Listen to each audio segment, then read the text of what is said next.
warahmatullahi wabarakatuh. Alhamdulillahi wahda, wassalatu wassalamu ala rasulillah, wa ala alihi wa sahbihi wa mawalah.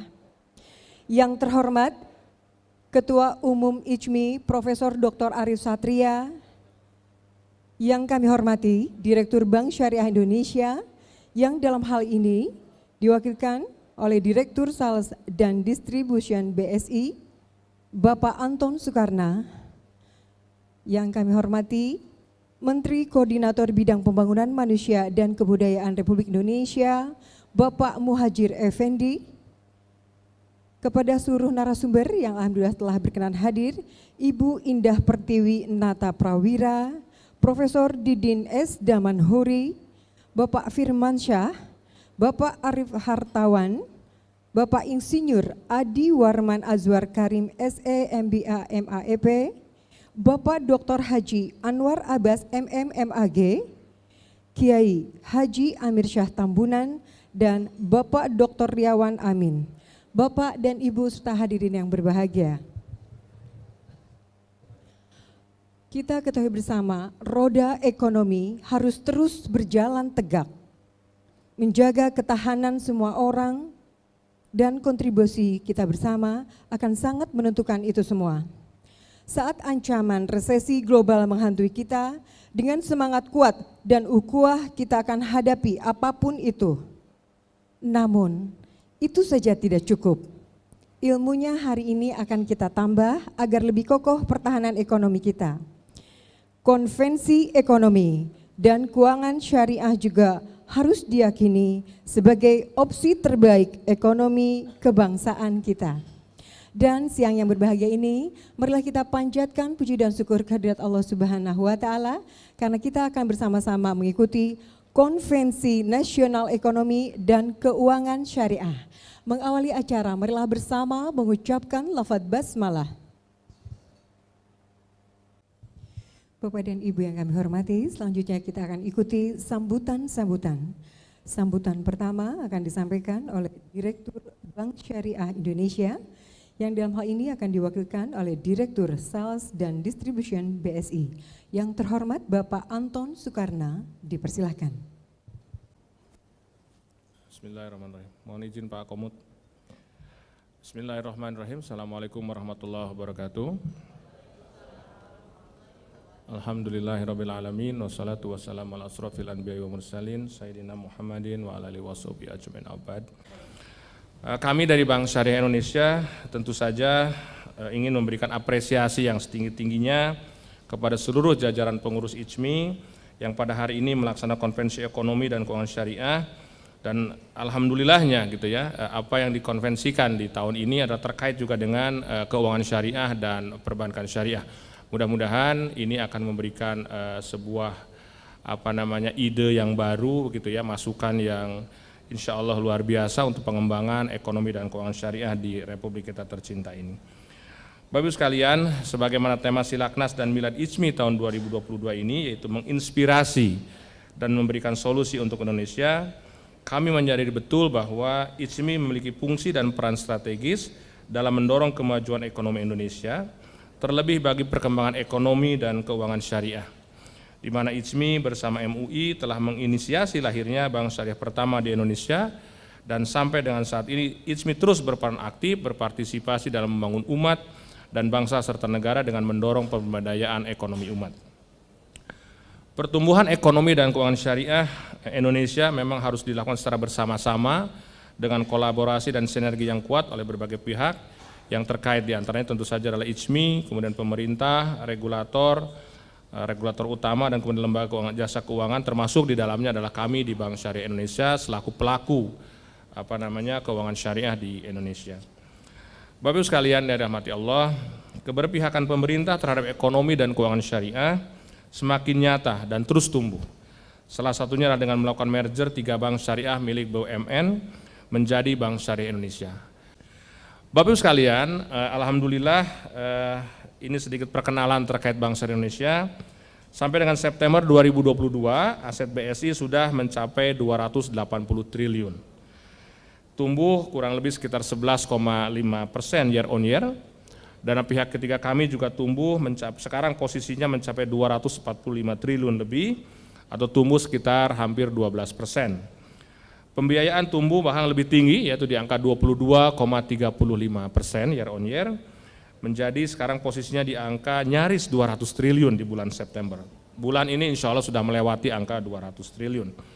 Laba bersih kami meningkat sebanyak 42% year on year, mencapai posisi di angka 3,21 triliun dengan return on equity di angka sekitar 17,44%. Tentu saja ini semua bukan hasil kerja kami di BSI sendirian semata-mata, tapi ini insya Allah juga berkat seluruh dukungan seluruh stakeholder, termasuk Bapak Ibu hadirin yang hadir di forum kita siang hari ini. Saya yakin mungkin lebih dari 80% yang hadir di sini atau bahkan mungkin 100% adalah nasabah kami di Bank Syariah Indonesia gitu ya. Kalau belum nanti tinggal datang ke bawah Pak, tinggal buka saja. Jadi sepulang dari sini insya Allah semuanya nasabah Bank Syariah Indonesia. Bapak sekalian rahmat Allah, alhamdulillah BSI juga serius menggarap sektor UMKM sebagai segmen yang memberikan kontribusi serius bagi kemajuan ekonomi di tanah air kita tercinta ini. Saat ini sebagai salah satu bukti, salah satu cara kami juga untuk mendorong pertumbuhan UMKM adalah kami membangun UMKM Center di beberapa tempat. Sampai hari ini kita baru punya 3 Pak, yaitu di Aceh, kemudian di Jogja, dan kemudian di Surabaya. Mudah-mudahan ke depannya kita akan juga terus tingkatkan lagi UMKM Center kita di beberapa daerah. Alhamdulillah sampai dengan saat ini BSI kita memiliki hampir lebih dari 1.134 UMKM binaan. Di Provinsi Aceh sendiri kita punya sekitar 831 UMKM binaan, kemudian di Jogja ada 175 dan di Surabaya ada 128 UMKM. Nah, mudah-mudahan ini akan menjadi salah satu cara kita juga, energi baru bagi Indonesia, bagaimana kita bertumbuh dimulai dari menumbuhkan UMKM yang lebih baik lagi. Bapak Ibu sekalian, alhamdulillah BSI juga terus melebarkan sayap bisnis kita, tidak hanya di dalam negeri Kita juga sudah memiliki satu kantor representatif office yang berlokasi di Uni Emirat Arab di Dubai. Mudah-mudahan nanti ini bisa menjadi salah satu unit yang beroperasi di luar negeri yang bisa juga membantu bagaimana proses bisnis antara Indonesia dengan Timur Tengah terutama bisa kemudian difasilitasi oleh Bank Syariah Indonesia. Bapak Ibu sekalian, alhamdulillah capaian ini tentu menjadi spirit bagi Bank Syariah Indonesia untuk terus bekerja dan bergerak lebih baik lagi agar masyarakat semakin yakin dan kemudian menjadikan perbankan syariah sebagai bagian dari sahabat finansial sekaligus juga adalah sahabat sosial dan juga menjadi sahabat spiritual serta memberikan dampak kebaikan bagi ekonomi umat. Kita berharap pada ujungnya adalah ketika kita berbicara bagaimana syariah ini kita implementasikan, maka yang pasti harus terasa adalah bagaimana kesejahteraan masyarakat turut meningkat. Bapak sekalian, bahwa tak dipungkiri dengan tantangan di tengah ketidakpastian ekonomi akan semakin besar, oleh karena itu BSI terus berusaha untuk menjawab dan memberikan inovasi serta transformasi, terutama di bidang teknologi dan digitalisasi serta diversifikasi produk yang lebih bisa diterima oleh masyarakat, tapi di sisi lain tentu saja kita harus tetap mempertahankan nilai-nilai maqasid syariah yang menjadi landasan dari pengembangan bisnis kita di Bank Syariah Indonesia. Kami berharap Bank Syariah Indonesia dan IJMI dapat terus bersinergi untuk bersama-sama menginspirasi dan memberikan solusi bagi Indonesia sesuai dengan tema Silaknas dan Milad IJMI tahun 2022, khususnya dalam meningkatkan pertumbuhan ekonomi serta keuangan syariah. Bapak Ibu hadirin yang dirahmati Allah Subhanahu wa taala, sebagai penutup akhirul kalam, sekali lagi kami ucapkan selamat melaksanakan Konvensi Ekonomi dan Keuangan Syariah sebagai rangkaian kegiatan dari Silaknas dan Milad IJMI tahun 2022 dan selamat Milad ke-32 kepada IJMI. Semoga Allah Subhanahu wa taala senantiasa memberikan petunjuk sehingga konvensi ini menghasilkan rekomendasi terkait kebijakan dan berbagai program ekonomi serta keuangan syariah sehingga mampu memberikan kemanfaatan bagi kemajuan ekonomi umat di Indonesia. Demikian saya sampaikan, billahi taufiq wal hidayah. Assalamualaikum warahmatullahi wabarakatuh. Baik Bapak dan Ibu, selanjutnya kita ikuti dengan khidmat sambutan Ketua Umum IJMI sekaligus membuka acara secara resmi, Yang terhormat Profesor Dr. Arief Satria, SPMSI, dipersilakan. Bismillahirrahmanirrahim. Assalamualaikum warahmatullahi wabarakatuh. Innalhamdulillah nahmaduhu wa nasta'inu wa nastaghfiruh wa na'udzubillahi min syururi anfusina wa min sayyiati a'malina. Asyhadu an la ilaha illallah wa asyhadu anna Muhammadar Rasulullah. Hadirin sekalian, hari ini adalah momen yang tentu sangat penting bagi kita untuk terus memberikan inspirasi dan memberikan solusi atas berbagai persoalan bangsa Indonesia dan juga persoalan-persoalan di dunia. Karena yang kita hadapi adalah situasi dunia yang penuh dengan ketidakpastian, di mana tahun depan diprediksi akan terjadi resesi, krisis ekonomi, ya karena dipicu oleh guncangan-guncangan akibat konflik. Akibat konflik Rusia-Ukraina, nampaknya kecil, konflik hanya 2 negara, tapi ternyata memiliki implikasi besar pada persoalan energi, pada persoalan pangan, pada persoalan ekonomi, dan bahkan sekarang Eropa juga yang kita anggap sebagai negara maju, negara yang tangguh, ternyata juga rentan terhadap krisis akibat konflik 2 negara saja. Ini baru 2 negara. Kalau melibatkan sekian negara, itu juga akan menjadi masalah. Sehingga ancaman pangan juga menjadi masalah. Sekarang itu yang menjadi masalah krusial lagi adalah semikonduktor, chip. Diperkirakan komputer itu sekarang Intel berapa? Itu akan turun lagi. Karena apa? Karena bahan bakunya nggak ada. Karena sekarang kita benar-benar kehilangan stok bahan baku untuk chip semikonduktor, dan itu akan berdampak pada electrical vehicle. Jadi sekarang kita mengemborkan mobil listrik, tapi komponen-komponen itu sekarang mengalami pengurangan. Jadi 2 konflik, kemudian konfigurasi konflik antara Taiwan, China, dan Amerika juga punya kontribusi terhadap suplai semikonduktor. Dan saya kira masih banyak lagi tantangan-tantangan lain, energi, pupuk, dan sebagainya, yang pada prinsipnya adalah bahwa yang kita inginkan dunia ini dunia yang damai, dunia yang penuh dengan keadilan, dunia yang penuh dengan pemerataan, ya, dunia yang bersahabat. Memang pendekatan-pendekatan ekonomi-ekonomi yang saat ini berkembang, pendekatan-pendekatan liberal yang berbasis pada rasional ekonomi, ini sudah terbukti punya sejumlah lubang-lubang yang bisa membahayakan kita. Barat sendiri, orang-orang rasional ekonomi sekarang sudah mulai berpikir, mereka mengistilahkan give economy. Dalam rasional ekonomi, memberi itu, mengeluarkan uang itu cost. Tapi dalam give economy, mengeluarkan uang itu bisa aja sebagai sebuah investasi. Memberi itu bukan kehilangan, tapi memberi itu adalah sesuatu yang giving, memberi itu adalah sebuah investasi. Investasi tidak hanya investasi yang kaitan dengan soal material, tapi investasi yang berkaitan soal non material yang berdampak pada penguatan social capital. Ibu saya itu produsen batik, Pekalongan. Sampai sekarang. Kemudian beliau sering mengundang bakul-bakul batik untuk menjualkan batiknya ke toko-toko yang jaraknya 100 meter dari rumah saya. Ibu saya kenal nggak sama pemilik toko itu? Kenal baik. Bisa nggak ibu saya itu menjual langsung? Sangat bisa. Saya bilang, Bu, karena saya sekolah, kadang-kadang teori-teori yang diajarkan, teori-teori rasional, teori liberal. Bu, kalau ibu menjual melalui pedagang ini, maka high transaction cost. Itu transaksi biaya tinggi. Dengan analisis biaya transaksi, rantai semakin banyak, semakin tinggi. Kalau ibu langsung, efisien dan harga lebih bagus. Apa kata ibu saya? Rezeki harus dibagi. Apa yang terjadi kalau semua pedagang batik, semua pembuat batik langsung ke toko-toko itu, dan kemudian siapa yang memberi makan, memberi kesempatan kerja buat bakul-bakul ini? Ya. Jadi ibu saya itu lulusan SMP, ya, lulusan SMP. Tapi setelah saya belajar teori ekonomi jauh jempalikan, menemukan kembali namanya give economy. Nah sekarang sudah mulai populer. Nah padahal give economy, moral ekonomi, yang mengacu pada soal pemerataan, keadilan, itu adalah bagian dari ekonomi Islam, bagian dari ekonomi syariah. Nah sehingga itulah yang terus perlu kita gelorakan, bagaimana membangun ekonomi Islam, keuangan syariah, ekonomi syariah dalam konstruksi teori sehingga ini bisa menjadi satu cara berpikir baru. Yang paling penting saat ini sebenarnya yang perlu dibangun adalah cara berpikir, paradigma.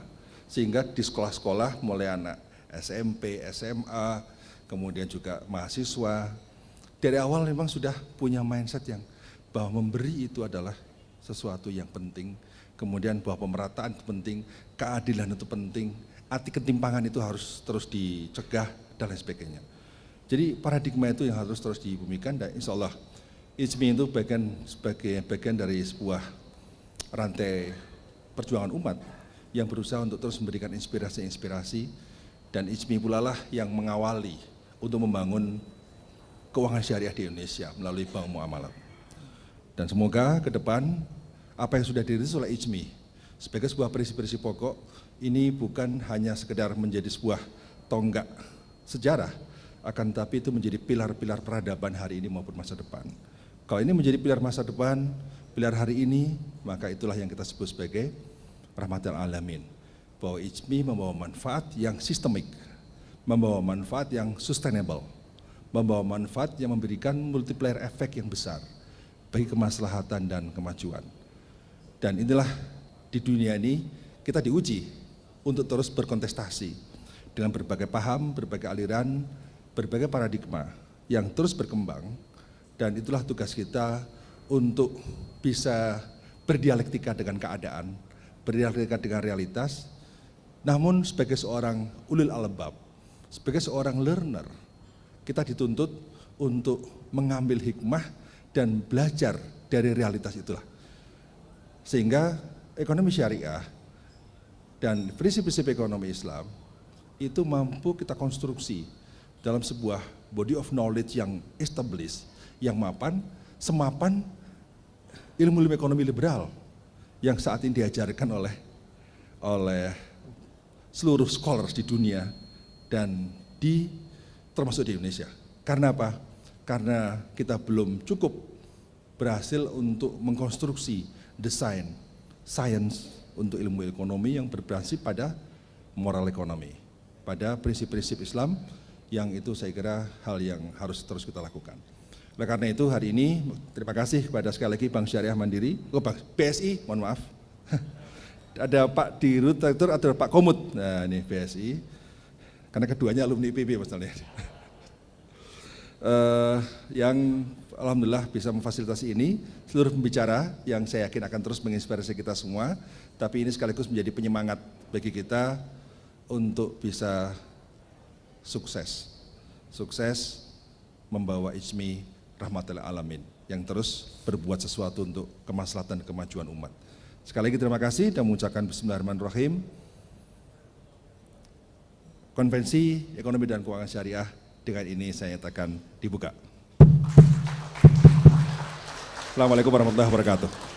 Baik Bapak dan Ibu, demikian untayan acara pembukaan telah selesai dan kita langsung akan menginjak kepada sesi pertama pada kesempatan kali ini dalam tema Strategi dan Roadmap Ekonomi dan Keuangan Syariah Indonesia. Dengan moderator yaitu Profesor Teguh Abdullah Sani, Wakil Ketua IJMI Pusat, boleh berkenan untuk ke atas Bapak. Dan tentu saja ada 3 narasumber pertama pada kesempatan kali ini. Yang pertama, boleh kami panggil Ibu Indah Pertiwi Nata Prawira, tenaga ahli Menkyu bidang komunikasi keuangan syariah. Selanjutnya, Wakil Ketua Dewan Pakar IJMI, Profesor Didin S. Damanhuri. Dan Komisaris Bank Syariah Indonesia, Bapak Insinyur Adi Warman Azwar Karim, SE, MBA, MAEP. Dipersilakan. Assalamualaikum warahmatullahi wabarakatuh. Alhamdulillah, alhamdulillahil alil karim, al-malikil fatil alim, allazi khalaqal insana fi ahsani taqwim. Asyhadu an la ilaha illallah wahdahu la syarikalah wa asyhadu anna Muhammadan abduhu wa rasuluh. Allahumma salli wa sallim ala sayyidina Muhammad wa ala alihi wa sahbihi ajmain. Baik, kita mulai dengarkan pendapat atau pemikiran dari Bu Indah Pertiwi Nata Prawira, sebagai tenaga ahli Menko bidang komunikasi keuangan syariah, Bu ya. Alhamdulillah, silakan Bu, mengingat waktu yang berjalannya. Terima kasih. Bismillahirrahmanirrahim. Bapak dan Ibu sekalian, cukup lama kita dihantam pandemi. Alhamdulillah saat ini Indonesia mampu mengendalikannya berkat kedisiplinan dan gotong royong serta seluruh komponen bangsa. Tahun ini Indonesia mulai bangkit dengan segala tantangan yang ada. Mobilitas masyarakat begitu masif di tengah pandemi yang belum berakhir. Mampu kita kelola dengan secara relatif lancar dan aman. Kondisi ini merekatkan kembali tali silaturahmi sosial kemasyarakatan kita yang sempat tersendat, sekaligus menggerakkan memulihkan ekonomi Indonesia. Dari berbagai indikator dari sisi ekonomi maupun APBN menunjukkan bahwa ekonomi Indonesia pulih secara kuat, cukup impresif dan masih bertahan. Indonesia juga baru saja menyelesaikan sebuah tugas dan tanggung jawab berskala global, yakni menjadi presidensi G20. Di tengah bergejolaknya kondisi geopolitik dunia saat ini, kita dituntut untuk mampu merintis jalan keluar dari setiap jengkal permasalahan global yang sedang terjadi. Mata dunia tertuju kepada kita dengan berbagai harapan, di antaranya mengurangi ketegangan global, menciptakan kerjasama internasional, menciptakan solidaritas untuk menyelesaikan berbagai krisis dan masalah-masalah pelik di dunia. Telah dihasilkannya Bali Declaration oleh para pimpinan negara G20 adalah sebuah pencapaian yang luar biasa. Kita patut bangga menjadi bangsa Indonesia. Ini adalah sebuah pencapaian yang tidak mudah dan memerlukan elan perjuangan yang kuat dan keberanian dalam menghadapi berbagai tantangan. Hadirin yang saya hormati, izinkan saya memulai pemaparan ini. Saya yang sengaja menuliskannya karena begitu banyak yang ingin saya sampaikan agar saya tepat waktu 30 menit ke depan. Terima kasih.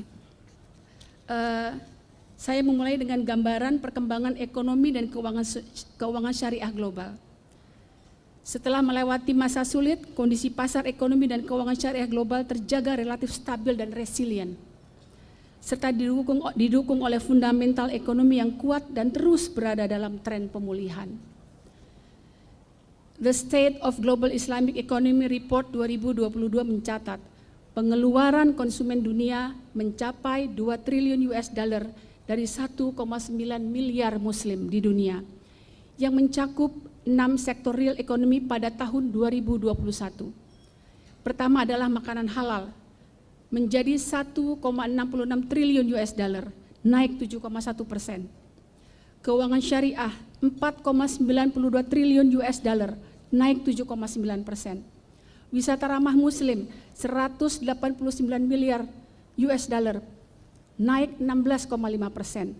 Produksi farmasi 129 miliar US dollar, naik 6,7%. Media dan rekreasi 308 miliar US dollar, naik 7,5% dibandingkan tahun sebelumnya. Saat ini Indonesia juga sangat diperhitungkan sebagai emerging global player di industri ekonomi dan keuangan syariah global. Indonesia menduduki peringkat pertama sebagai negara dengan ekosistem keuangan syariah terbaik global. Dengan skor 83,35 atau naik 1,61% dari tahun 2020. The State of Global Islamic Economy Report 2022 juga menempatkan ekonomi syariah Indonesia pada tingkat peringkat 4 dunia. Dengan rincian produk halal di peringkat kedua, keuangan syariah di peringkat ke-6, fashion muslim di peringkat ke-3, farmasi dan kosmetik di peringkat ke-9. Indonesia juga mendapatkan rekognisi yang baik dalam pariwisata halal dan meraih peringkat kedua berdasarkan Global Muslim Travel Index 2022. Hadirin yang kami hormati, selanjutnya adalah tantangan pengembangan ekonomi dan keuangan syariah Indonesia. Meskipun cukup menggembirakan, namun masih terdapat beberapa isu dan tantangan krusial dalam pengembangan ekonomi dan keuangan syariah. Sedikitnya ada 3 tantangan. Yang pertama, fase produksi, belum optimalnya pemanfaatan potensi sumber daya nasional dan rendahnya awareness produsen mengenai halal dan haram. Fase konsumsi, rendahnya awareness dan demand masyarakat terhadap produk halal. Fase ekosistem, meliputi riset halal Indonesia yang masih belum menemukan substitusi bahan non-halal dan belum dapat menciptakan alat rapid test uji kehalalan produk yang mudah dan murah. Selanjutnya adalah di bidang keuangan syariah. Secara umum hambatannya adalah masih rendahnya pemahaman dan pengetahuan masyarakat terhadap produk keuangan syariah. Ditunjukkan dengan masih rendahnya indeks literasi dan inklusi keuangan syariah Indonesia. Hal ini memicu tantangan di sektor lainnya seperti perbankan syariah, pasar modal syariah, dana sosial syariah, dan keuangan mikro syariah. Tantangan lain adalah masih rendahnya tingkat literasi atau pemahaman masyarakat tentang ekonomi keuangan syariah. Indeks literasi wakaf secara nasional hanya mencapai 50,48. Kemudian indeks literasi zakat nasional hanya sebesar 66,78 dari skala 100. Berdasarkan survei yang dilakukan oleh Bank Indonesia pada 2021, tingkat literasi masyarakat terhadap keuangan sosial syariah juga hanya sebesar 20,1%. Artinya baru 2 orang dari 10 orang Indonesia paham mengenai keuangan sosial syariah. Bahkan pemahaman masyarakat terhadap keuangan dan inklusi keuangan syariah lebih rendah lagi. Berdasarkan data OJK, indeks literasi keuangan syariah hanya sebesar 9,14%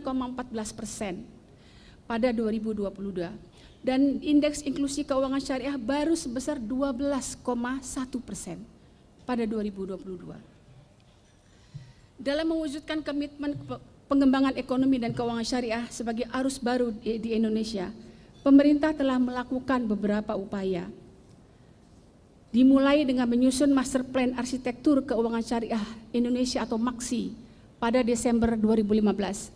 Dengan salah satu rekomendasi utamanya adalah pembentukan Komite Nasional Keuangan Syariah. Hal ini kemudian diamini Presiden dengan menerbitkan Peraturan Presiden Nomor 91 Tahun 2016 untuk membentuk KNKS. Lalu KNKS bersama para pemangku kepentingan ekonomi dan keuangan syariah nasional merumuskan Master Plan Ekonomi dan Keuangan Syariah Indonesia atau MEKSI periode 2019-2024 yang diluncurkan pada bulan Mei 2019. Menindaklanjuti rekomendasi MEKSI, Presiden kemudian menerbitkan Perpres nomor 28 tahun 2020 untuk memperluas tugas dan fungsi KNKS menjadi Komite Nasional Ekonomi dan Keuangan Syariah atau KNEKS dengan harapan keuangan syariah dapat membantu pengembangan ekonomi syariah yang fokus pada ekonomi real. KNEKS bertugas mempercepat, memperluas dan memajukan pengembangan ekonomi dan keuangan syariah dalam rangka memperkuat ketahanan ekonomi nasional. Ia merupakan lembaga non-struktural yang beranggotakan 16 kementerian dan lembaga, termasuk Kementerian Keuangan. Dipimpin langsung oleh Presiden sebagai ketua, Bapak Wakil Presiden selaku Wakil Ketua merangkap anggota KNKS dan Menteri Keuangan sebagai Sekretaris KNEKS. Ruang lingkup penugasan KNKS meliputi 4 sektor: pengembangan industri produk halal, pengembangan industri keuangan syariah, pengembangan dana sosial syariah, serta pengembangan dan perluasan kegiatan usaha syariah. Dalam menjalankan tugasnya, KNEKS berkolaborasi dengan berbagai pemangku kepentingan, di antaranya kementerian dan lembaga, lembaga pendidikan, industri, serta organisasi, asosiasi, dan komunitas. Dalam menjalankan tugasnya, KNKS berpedoman pada rencana KNKS periode 2020-2024. Salah satu poin utamanya adalah dapat menjadi penghubung yang menjembatani sisi supply dan demand ekonomi dan keuangan syariah.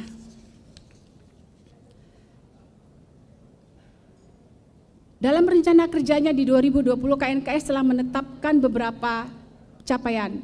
Yang pertama adalah peletakan landasan yang solid untuk pengembangan ekonomi syariah di tahun 2020 sampai dengan tujuan akhir, yaitu menjadikan Indonesia sebagai global hub ekonomi dan keuangan syariah di 2024. Pengembangan keuangan syariah Indonesia cukup menggembirakan dan patut mendapatkan apresiasi di tengah pandemi yang melanda. keuangan syariah masih tetap resilient dan mampu bertumbuh dengan positif. Bapak Ibu sekalian, laporan market update keuangan syariah yang diterbitkan OJK menyebutkan total aset keuangan syariah tidak termasuk saham syariah di dalamnya mencapai 2,224 triliun per Agustus 2022, tumbuh 14,64% year on year dari posisi Agustus 2021. Angka tersebut merepresentasikan 10,58% dari total keuangan nasional. Pengembangan keuangan syariah tersebut sejalan dengan arahan Bapak Wakil Presiden kita selaku Ketua Harian KNKS dalam rapat pleno ke-1 tanggal November 2022 yang lalu, yang membagi fokus KNKS menjadi 13 program kerja prioritas atau quick wins dan 17 program reguler dalam 4 sektor pengembangan ekonomi dan keuangan syariah. Pertama, pengembangan industri produk halal, diantaranya kodifikasi data produksi industri produk halal, master plan industri produk halal, riset dan inovasi produk halal berbasis teknologi. Lalu pengembangan sektor industri jasa keuangan syariah, layanan syariah jaminan sosial ketenaga kerjaan dan kerjasama pemerintah dengan badan usaha syariah. Kemudian pengembangan dana sosial syariah, yakni transformasi pengelolaan wakaf uang nasional. Terakhir, pengembangan dan perluasan kegiatan usaha syariah, diantaranya sinergi akselerasi pengembangan UMKM industri halal. Pusat data ekonomi syariah, kita sudah punya pusat data ekonomi syariah ya Ibu Bapak sekalian. Zona khas dan kelembagaan ekonomi syariah tingkat daerah. Dari ke-13 program kerja unggulan dari Wapres tersebut, 8 program diantaranya sudah kita tetaskan. Alhamdulillah. Dalam pengembangan keempat sektor ekonomi syariah tersebut, KNKS telah berhasil memiliki beberapa capaian yang di masing-masing sektor. Ini perlu kita ketahui ya, apa saja capaiannya. Dalam mengembangkan industri produk halal diantaranya mendorong digitalisasi pariwisata ramah muslim. Telah terbentuknya 30 lembaga pemeriksa halal, 155 lembaga pendamping dan 19.409 pendamping proses produk halal per November 2022. Saat ini sedang dalam tahap finalisasi adalah Master Plan Industri Halal Indonesia 2023-2029. Dalam pengembangan dan perluasan kegiatan usaha syariah terdapat beberapa capaian juga. Pertama adalah chapter Islamic Economy di dalam Comprehensive Economic Partnership Agreement antara Indonesia dan United Arab Emirates dan telah disepakati 1 Juli 2022. Penawaran saham syariah dan sukuk UMKM melalui Securities Crowdfunding Syariah yang tumbuh 13 kali lipat dari 8,83 miliar pada Desember 2021 menjadi 123,1 miliar pada September 2022. Pembiayaan perbankan syariah terhadap UMKM telah mencapai 88,38 triliun pada Juli 2022, tumbuh 6,95% dari posisi akhir di 2021. Pengembangan ketiga yaitu jasa keuangan syariah. Penyaluran gaji aparatur sipil negara melalui Bank Syariah per Oktober 2022 mencapai 878,7 miliar, naik signifikan dari 133,8 miliar pada Oktober 2021. Berhasil mendorong BSI menjadi bank syariah pertama yang dapat menjadi bank operasional Kementerian Keuangan. Mendorong konversi Bank Riau Kepri yang telah resmi beroperasi sebagai Bank Umum Syariah 22 Agustus 2022. Selanjutnya capaian pada sektor dana sosial syariah, yaitu penghimpunan zakat, infak dan sedekah serta dana sedekah keagamaan lainnya pada 2021 dari 562 organisasi pengelola zakat resmi telah mencapai 14 triliun, tumbuh 10,2% dari 12,7 triliun pada 2020. Sebaran tanah wakaf nasional menjadi 440.512 lokasi dengan luas 57.263 hektar pada kuartal 3 tahun 2022 dan 57,42% dari jumlah tersebut telah bersertifikat. Di samping itu terdapat tambahan uang dari skema cash wakafling sukuk sebesar 288 miliar dengan total akumulasi sebesar 1,77 triliun per November. Kemudian peningkatan inklusi syariah nasional menjadi 12,12% pada tahun 2022, meningkat 3% dari 9,11% pada 2019. Ini agak sedikit membosankan angka-angka, tapi ini penting ya Bapak Ibu semuanya. Terakhir adalah capaian sektor infrastruktur ekosistem syariah, mendorong pembentukan 6 komite daerah ekonomi dan keuangan syariah di beberapa daerah, menyusun dan menyebarluaskan survei awareness brand ekonomi syariah pada 31 Oktober 2022, meluncurkan peta jalan pembangunan SDM unggul dan manajemen talenta sektor ekonomi dan keuangan syariah untuk periode 2022-2024 dan menginisiasi sekolah penggerak ekonomi syariah di Sumatera Barat. Kemudian terakhir mendorong pendirian laboratorium riset halal pada Badan Riset Inovasi Nasional yang dibiayai oleh surat berharga syariah negara. Hadirin yang saya muliakan, kita sampai pada poin terakhir yaitu strategi komunikasi dan branding. Ini merupakan sebuah PR besar yang harus menjadi pengarus utamaan kita bersama. Bapak Ibu sekalian, kita memiliki target penting yaitu Indonesia menjadi pusat produsen halal terkemuka di dunia di 2024. Bayangkan tinggal 2 tahun lagi. Dan itu waktu yang sangat sebentar. Ini sebuah pekerjaan yang sama sekali tidak mudah. Kita tidak dapat melakukannya sendiri-sendiri. Kita membutuhkan gotong royong, membutuhkan orkestrasi seluruh ekosistem ekonomi keuangan syariah dalam mengatur gerak dan langkah untuk mencapai titik tersebut. Kita harus mulai bergerak masif dan melihat ekonomi syariah dalam landscape pasar. Sebab dalam industri halal global ada persaingan yang ketat dan berat. Oleh sebab itu, berjamaah menghadapinya adalah sebuah keharusan. Seluruh program-program ekonomi dan keuangan syariah yang sudah mampu kita tetaskan harus sampai ke masyarakat dan menjadi bagian kehidupan masyarakat.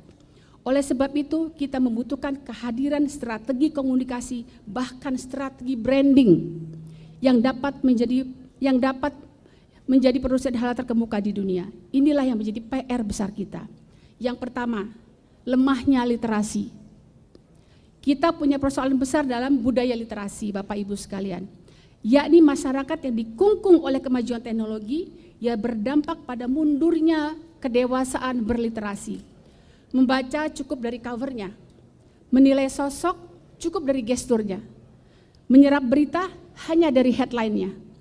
Jika boleh saya mengibaratkan, ke-13 program unggulan itu ibarat isi atau konten sebuah buku, tapi kita belum punya sampulnya. Padahal people judge the book from its cover. Ranah komunikasi tidak merepresentasikan isi buku. Sebab masyarakat kita tidak punya waktu buat membaca. Tidak mau dan malas membaca. Betul nggak Bapak Ibu semua sekarang ini? Dalam kondisi seperti ini, sebuah narasi harus bisa memproyeksikan poin terpenting. Sebab what to communicate itu adalah tidak hanya mengatakan apa yang dikerjakan, tetapi harus kuat dalam mengerjakan apa yang harus dikatakan. Ekonomi syariah adalah salah satu fondasi ekonomi dalam berbangsa dan bernegara. Ini tadi sudah disinggung sedikit oleh Mas Arief Satria ya.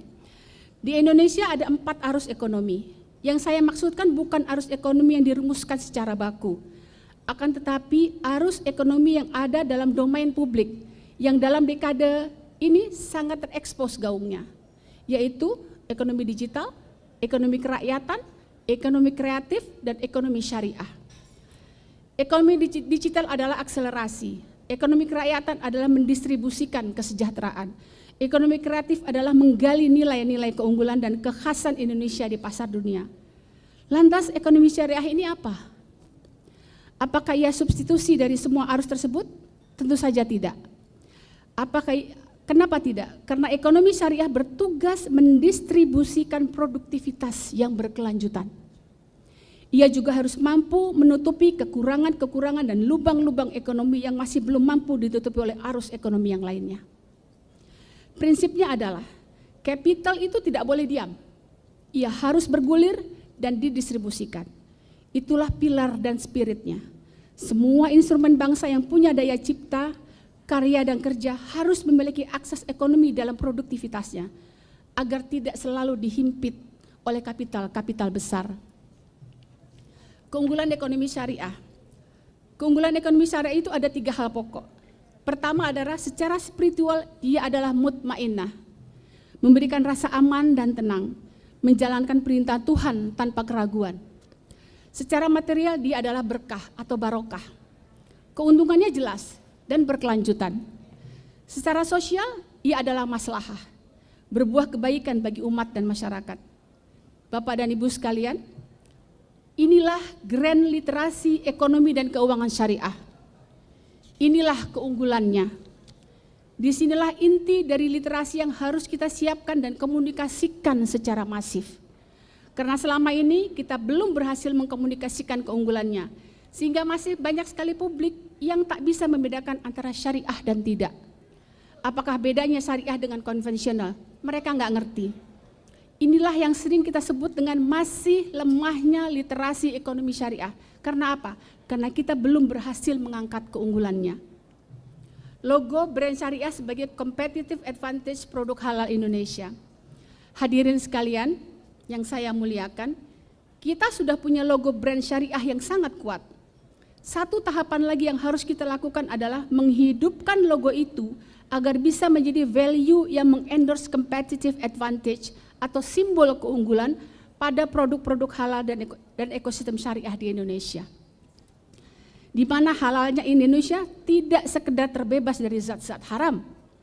Akan tetapi nilai keunggulannya ada pada dimensi spiritual yang mutmainnah, dimensi material yang berkah, dan dimensi sosial yang maslahah. Ketika produk-produk halal global menyerbu Indonesia dengan hanya berlabel halal, maka produk Indonesia bisa dengan bangga mengatakan bahwa produk Indonesia adalah halal dan bersyariah. Kita harus menyiapkan strategi komunikasi dan branding secara holistik. Dalam persaingan yang berat, kita tidak bisa hanya bertumpu pada supply. Di sisi demand yang menjadi tumpuan pengembangan produk harus dikembangkan sama besarnya untuk mendorong permintaan. Kita harus mulai mendorong permintaan sebanyak-banyaknya. Kita harus bisa menentukan kapasitas kita. Kita harus tahu kapasitas kita. Kita akan mengambil posisi menjadi terkemuka dalam volume atau dalam value. Tentu harus menjadi volume sebagai fondasi, karena secara volume dalam berbagai sektor kita justru masih menjadi negara pasar. Kita ini masih negara pasar, Pak. Kita harus mengukur dan berhitung sangat akurat dan cermat dalam menghadapi kerasnya industri global. Kita tidak bisa lagi berdiri dalam posisi business as usual, tidak bisa lagi. Kita punya waktu sangat pendek. Jika kita sungguh-sungguh masuk ke pasar dunia, kita harus berani mulai menciptakan klaster pasar baru. Artinya kita harus menciptakan positioning. Indonesia harus dapat menentukan sektor persaingan yang mampu dimenangkannya. Kalau nggak mampu dimenangkan, jangan. Kita tentukan daya cipta halal Indonesia dengan menciptakan kebutuhan baru berdasarkan atribut produk yang tidak generik. Indonesia adalah surganya pasar produk halal dunia. Kita harus mampu terlebih dahulu menjadi tuan rumah di negeri sendiri. Saat lainnya hanya memberikan sesuatu yang biasa, Indonesia harus bisa memberikan yang berbeda. Sesuatu yang biasa, Indonesia harus bisa memberikan yang berbeda. Saya mengambil diksi dalam makna yang tertera dalam logo syariah, yaitu berlomba dalam kebaikan atau fastabiqul khairat. Kita bisa jadikan itu sebagai kekuatan strategik branding, Bapak Ibu sekalian. Jadi persaingan dalam konteks ini adalah persaingan yang bukan dalam arti saling menjatuhkan atau saling jegal atau saling menghancurkan. Persaingan ini adalah persaingan dalam kebaikan atau fastabiqul khairat. Hadirin yang saya muliakan, saya sudah sampai pada penghujung presentasi saya. Persoalannya adalah poin-poin komunikasi yang branding tersebut di atas belum kita jadikan agenda utama. Belum ada kita membuat itu sebagai menjadi agenda utama. Belum diorkestrasi dalam sebuah gerakan bersama untuk menjadi arus besar dalam strategi memenangkan produk halal. Inilah yang menjadi PR besar kita bersama. Demikian pemaparan kami. Terima kasih.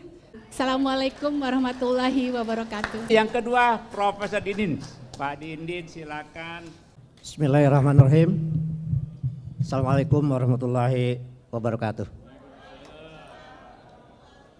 Saya minta izin, saya bicara di sini bukan ahli ekonomi syariah, tapi saya akan memberikan pandangan yang saya peminat ekonomi syariah, pencinta ekonomi syariah, dan izinkan Ibu Wakil dari Menteri Keuangan, saya akan memberikan pandangan yang agak makro, ekonomi politik begitu.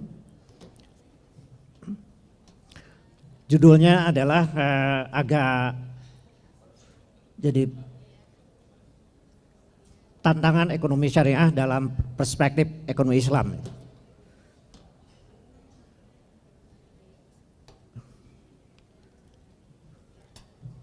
Ya, jadi saya kira Ibu Endah tadi kepada kita telah memberikan sebuah harapan bagaimana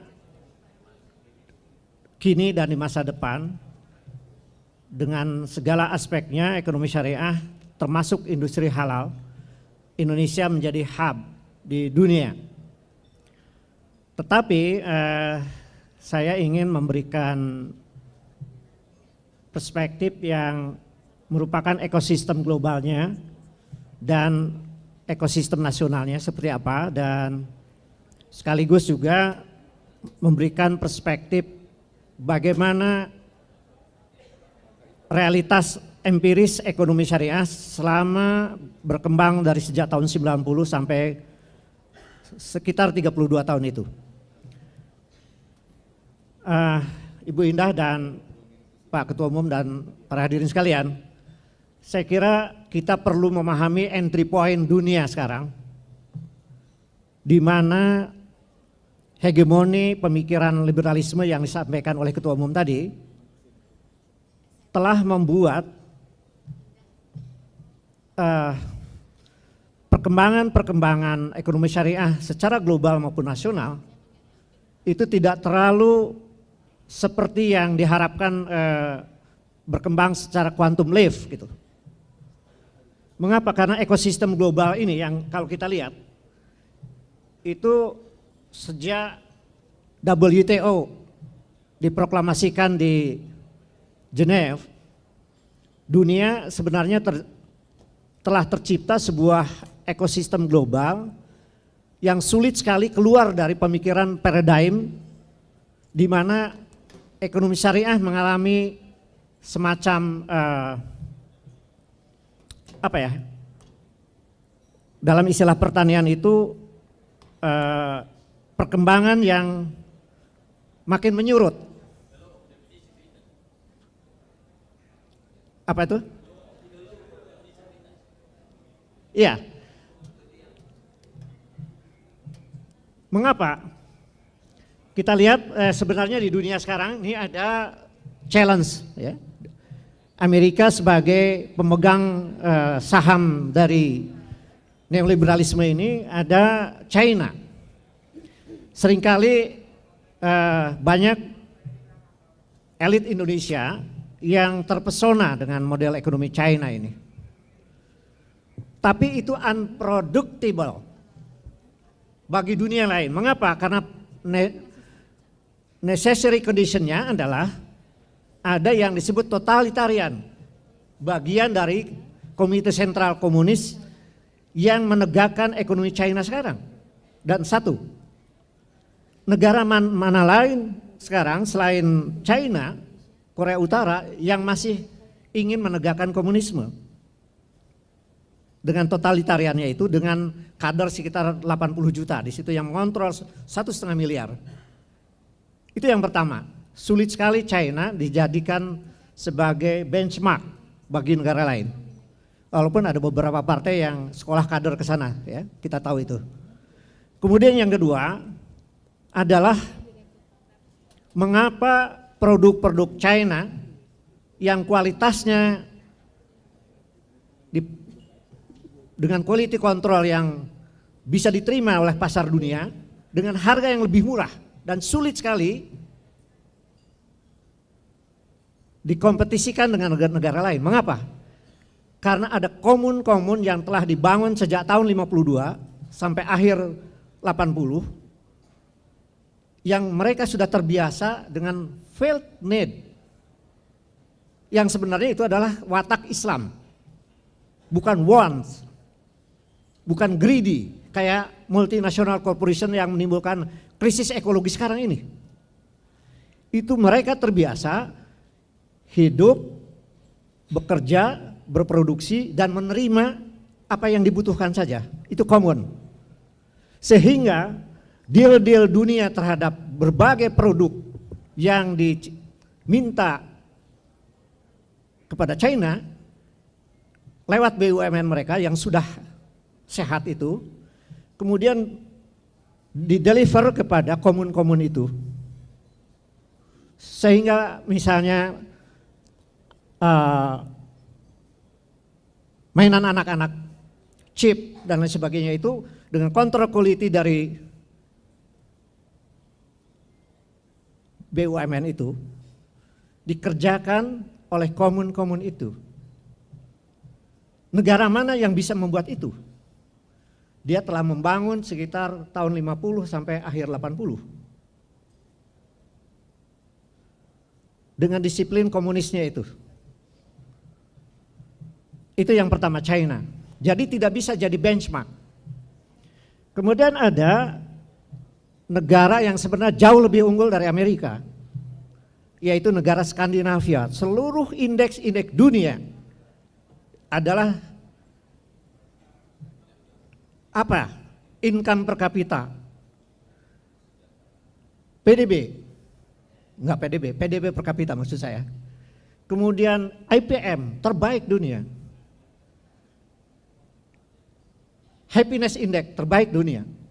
Bahkan Islamic Index itu adalah Denmark. Dalam arti muamalah, public religion,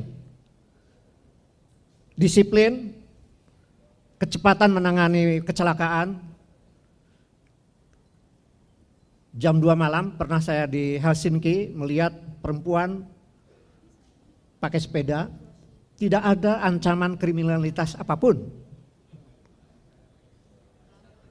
Jadi happiness index hanya saingannya hanya Buton, Kathmandu Buton ya, Butan, sorry.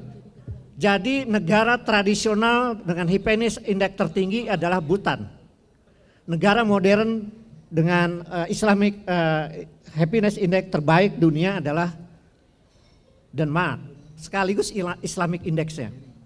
Nah, tetapi negara-negara Skandinavia ini dibangun 2 abad dengan sekularisme.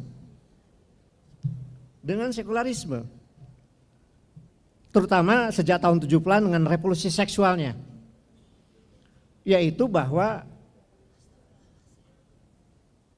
setelah 1000 tahun mereka miskin, perang-perangan terus dan capek, sehingga Louis ke-14 mengadopsi yang disebut dengan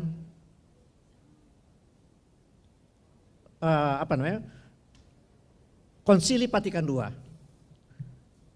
yaitu bahwa otoritas agama tidak campur tangan terhadap kehidupan publik. Dan ini kemudian seluruh Eropa. Jadi betul-betul hanya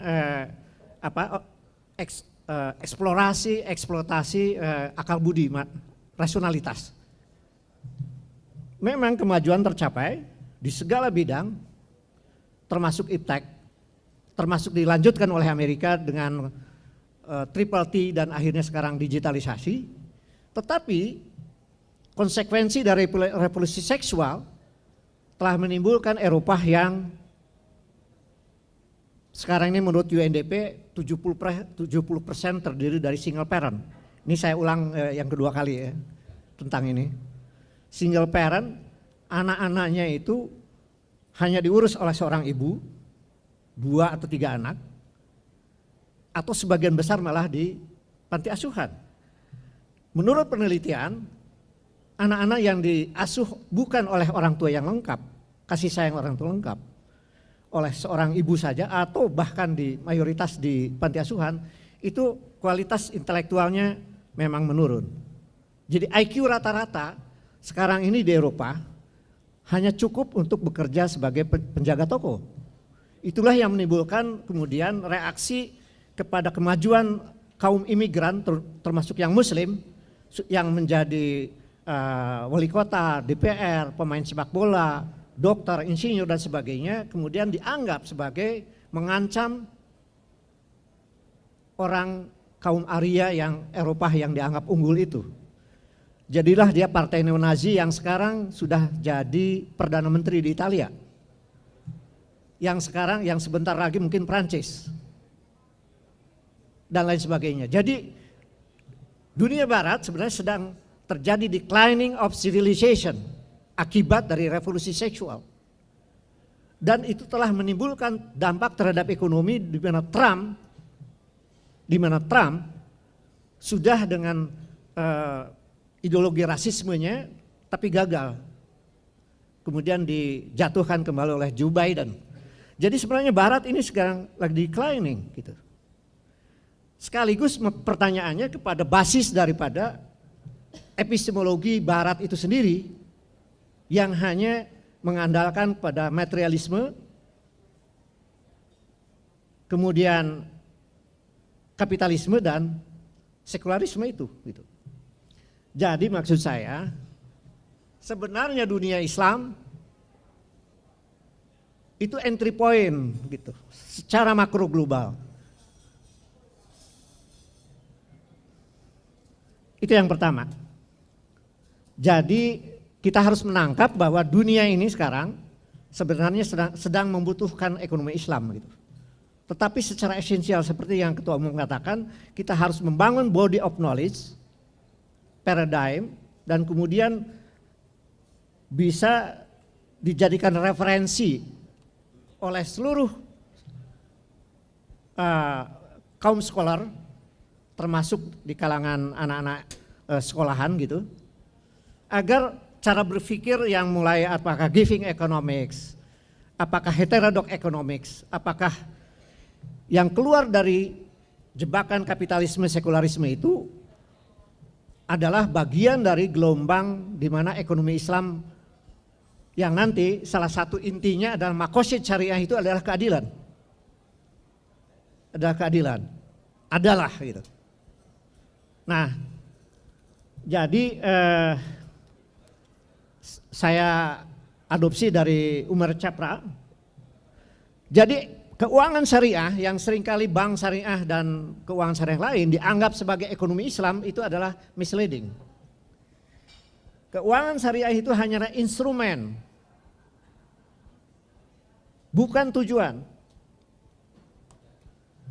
Kalau menempatkan keuangan syariah sebagai tujuan, lalu kita terjebak pada paradigm neoliberalisme, itu yang terjadi sekarang. Mahasiswa saya yang saya bimbing untuk studi ekonomi Islam, yaitu dari tahun 90 sampai 2015, menyimpulkan bahwa, maaf, karena ini mahasiswa S1, dia bilang bahwa karena musyarakah mudharabah itu baru 27% waktu itu, yang lainnya adalah beli motor, konsumtif lah. Jadi yang berkembang sekarang ini adalah neoklasik yang dikasih sorban, kata dia. Ini otokritik saya kira. Tidak perlu kecil hati waktu itu. Jadi padahal pilar-pilar ekonomi syariah yang lain adalah di samping keuangan syariah yang harus membangun keuangan progresif, menegakkan maqasid syariah, yaitu menggerakkan sektor real, menegakkan keadilan finansial, ekonomi dan sosial secara umum gitu. Tapi yang kedua adalah apa yang disebut dengan extended family, yang oleh Naismith dikatakan di Asia ini adalah keunggulan yang bisa mengalahkan Barat. yaitu keluarga Batih yang di Indonesia ini masih utuh. Di Barat itu kita orang tua sudah sepuh, ada di banyaknya di rumah jompo, tidak di anak-anaknya, dia datang ke anaknya, dia diusir gitu. Belum ada deal, belum ada rendezvous, orang-orang Perancis bilang. Jadi sudah seperti itu, macam-macam etika dari sekularisme itu. Nah, di Asia keluarga itu masih utuh. Hampir semua orang tua yang sudah sepuh di atas 60, 70, walaupun masih kayak milenial ya, kalau Pak 70 sekian tapi masih itu menjadi tanggung jawab para anak-anak yang saleh itu kan. Setiap krisis 98, 2008, apalagi 2020, ketika ada PHK kembali pada keluarga yang menanggung mungkin tidurnya, makannya. Sekarang krisis Cianjur sama keluarga. Tapi ketika 2008 ada krisis di Eropa, krisis fiskal waktu itu karena sistem jaminan sosialnya kolaps, terlalu overstate, serba negara. Karena kalau di Asia ada sistem jaminan sosial negara, tapi keluarga masih utuh.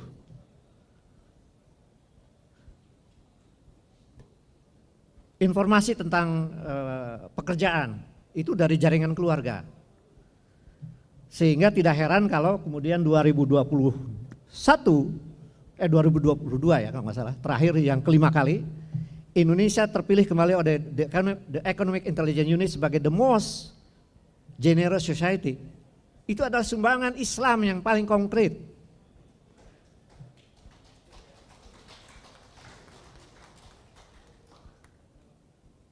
Jadi di samping ta'awun, tolong menolong, ziswab dan sebagainya kan untuk keluarga, untuk saudara-saudara yang tetangga, saudara-saudara yang kena musibah dan lain sebagainya.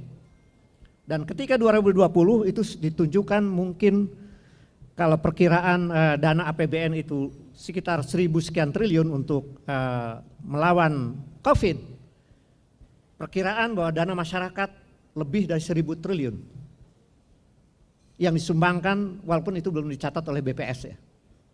Tapi justru the Economic Intelligence Unit sudah memperkirakan itu, bahwa lebih dahsyat dari APBN, dana masyarakat yang tidak mengenal siapa itu penganut agamanya, orang asing atau apa. Ketika ada krisis sosial, ada bencana, ada kesulitan, banyak orang Indonesia karena dorongan ke agamanya, termasuk yang Muslim, selalu mengeluarkan dengan sangat ikhlas gitu. Ya, ini kita biasa-biasa saja, orang asing justru orang negara yang sudah sekuler itu adalah sebuah keajaiban di Asia ini, khususnya Indonesia gitu. Jadi extended family itu adalah pilar ekonomi Islam juga. Keluarga Batih, sakinah, mawadah, warahmah itu adalah pilar ekonomi Islam. Kemudian yang ketiga adalah negara, peran negara. Jadi kita harus terbuka. Sejak reformasi kita ada agenda IMF yang mencabut subsidi, proteksi terhadap pupuk, terhadap migas dan sebagainya, bahkan macam-macam ya, saya kira karena Washington Consensus IMF itu memang mengamanatkan, memerintahkan lah bukan untuk mencabut berbagai proteksi dari negara terhadap, karena dianggap mengganggu borderless dalam teori mereka. Jadi minimum state principle ini melanda semua dunia, tapi termasuk Indonesia, sehingga ada transformasi aset, omset dari state ke private. Sehingga sekarang kalau dihitung, baik yang di perbankan, yang di pasar uang, di pasar modal, GDP kita tuh kira-kira 1,2 triliun dolar, kira-kira 16.000 triliun lebih, itu aset swasta sudah melebihi itu sekarang. Dari pertumbuhan rata-rata sekitar 5% di era reformasi, terakumulasi akhirnya kepada mereka yang paling kuat secara finansial, yaitu swasta. Dan swasta itu juga bukan UMKM, tapi aset menurut BI kemarin ini yang rekeningnya di atas 10M, 100M, bahkan triliun. Itulah terbentuknya apa yang disebut sekarang ini bukan politis itu adalah struktur oligarki, bisnis. Karena transformasi dari aset state kepada private. Dan private ini dengan daya dinamika bisnisnya internasional nasional, sehingga sebagian besar menurut studi mereka adalah belum dalam paradigma efisiensi dan inovasi, tapi paradigma pemburu rente yang menggunakan regulasi, menggunakan lobby, menggunakan peraturan pemerintah untuk mengakumulasi kekayaan. Lihat di dalam bisnis sawit, bisnis batubara, bisnis bahkan yang terakhir yang paling terkenal sekarang nikel. Itu hampir tidak governance, proses pemilikan tanahnya. Ini kemarin saya jadi di MPR, jadi salah seorang pembicara dengan sudah menilai tentang bank tanah itu yang akan diperbaiki, karena itu justru akan memperkuat struktur oligarki. Gitu. Karena reforma agraria itu harusnya justru menciptakan keadilan ekonomi dan sosial dalam pemilikan lahan. Jadi saya kira ini saya akan percepat.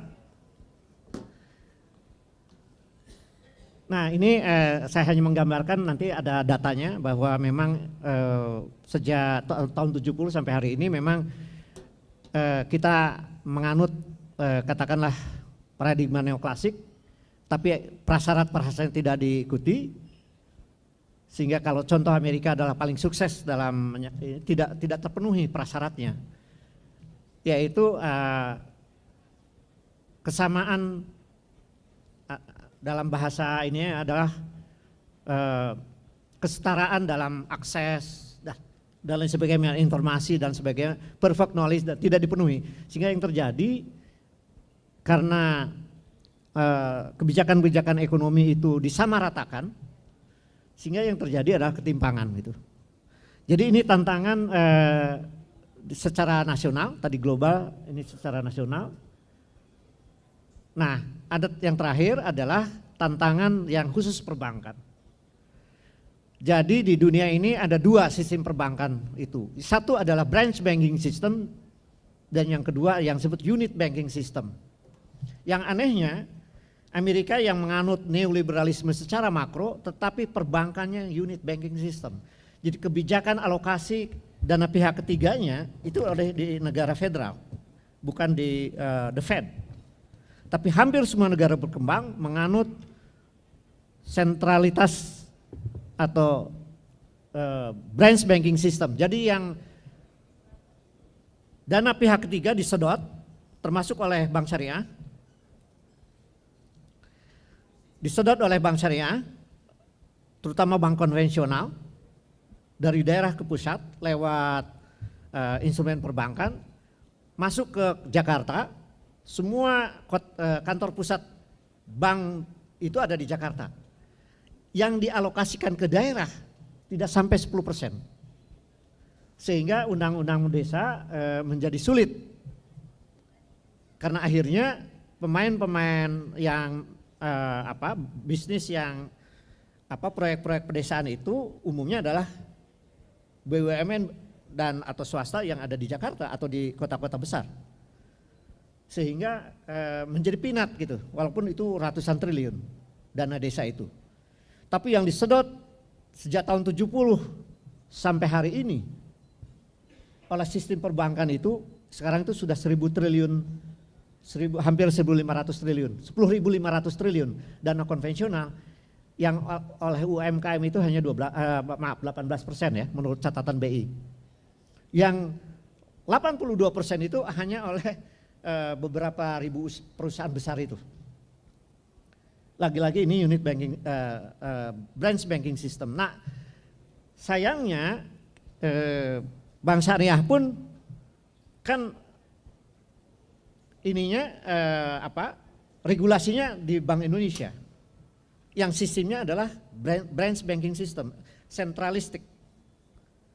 Jadikan bank-bank syariah ini ikut ya, yang konvensional menyedot dana dari daerah, dana pihak ketiga itu, dan kemudian didistribusikan di sekitar kota-kota besar, kota-kota Jakarta dan kota-kota besar di apakah itu Makassar, apakah itu Medan, apakah itu dan sebagainya Surabaya. Sehingga terjadi ketimpangan. Jakarta ada mahasiswa yang saya bimbing, ketimpangan Jakarta dengan luar Jakarta walaupun ada otonomi daerah. Sampai hari ini konsentrasi keuangan masih 70% ada di Jakarta. Walaupun agak turun dikit dari 75%. Nah, jadi ini juga soal PR besar bagaimana bersama-sama pemerintah tentu saja dengan Bank Syariah ini. Saya akan percepat aja. Nah, ini yang internal. Saya hitung dari data OJK. Dari data OJK bahwa akhirnya dana yang 700 sekian triliun aset atau omset Bank Syariah, ternyata yang untuk bagi hasil itu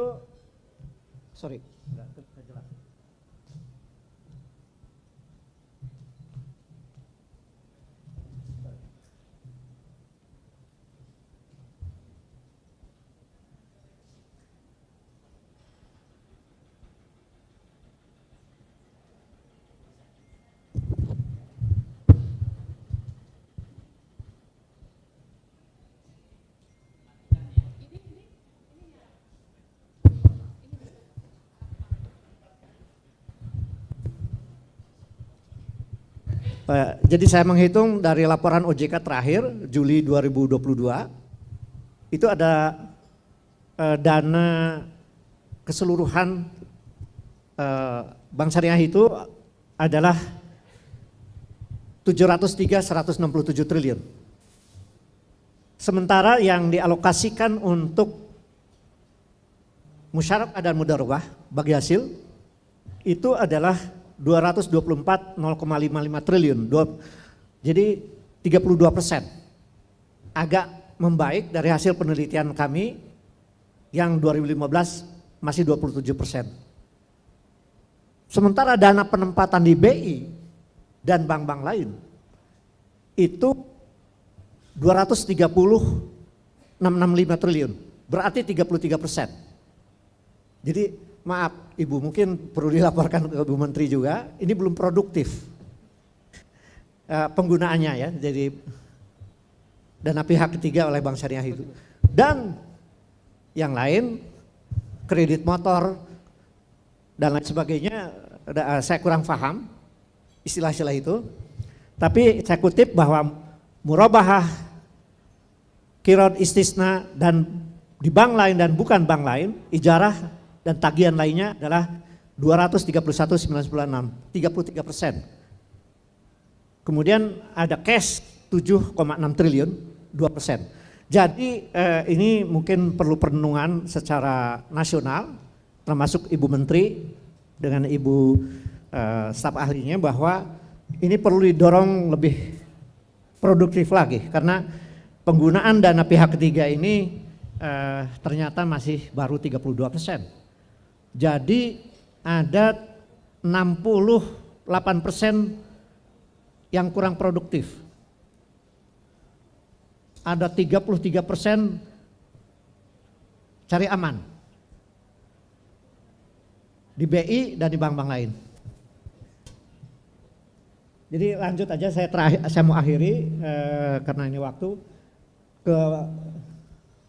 ke rekomendasi.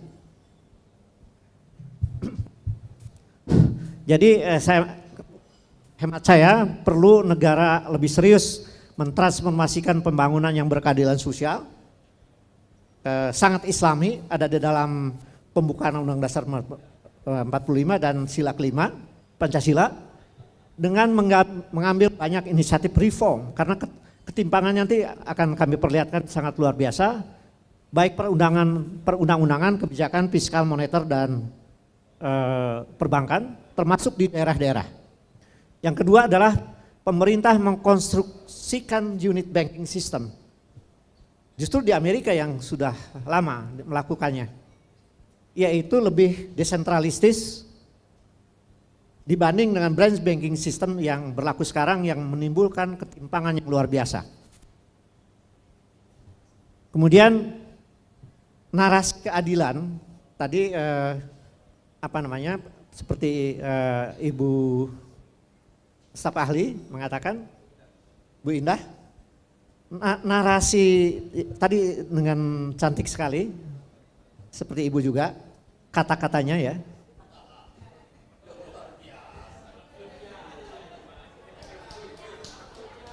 Iya kan, katanya perbankan menjadi hub internasional keuangan syariah termasuk Indonesia halal yang menjadi hub di dunia, diharapkan Indonesia itu dengan narasi tentang keadilan. Di bankir itu, saya pernah dengan Ketua OJK yang Pak Dubes di Swiss itu mengatakan, Mulyawan Hadad pernah ngobrol waktu saya panel, maaf, para bankir itu termasuk bank syariah, mengurus UMKM itu sangat reluctant. Karena penuh dengan, harus dengan hati gitu. Tapi kalau misalnya membangun hotel Swiss Bell gitu, yang nilainya mungkin 10 triliun, itu cepat sekali, nggak usah ada proposal.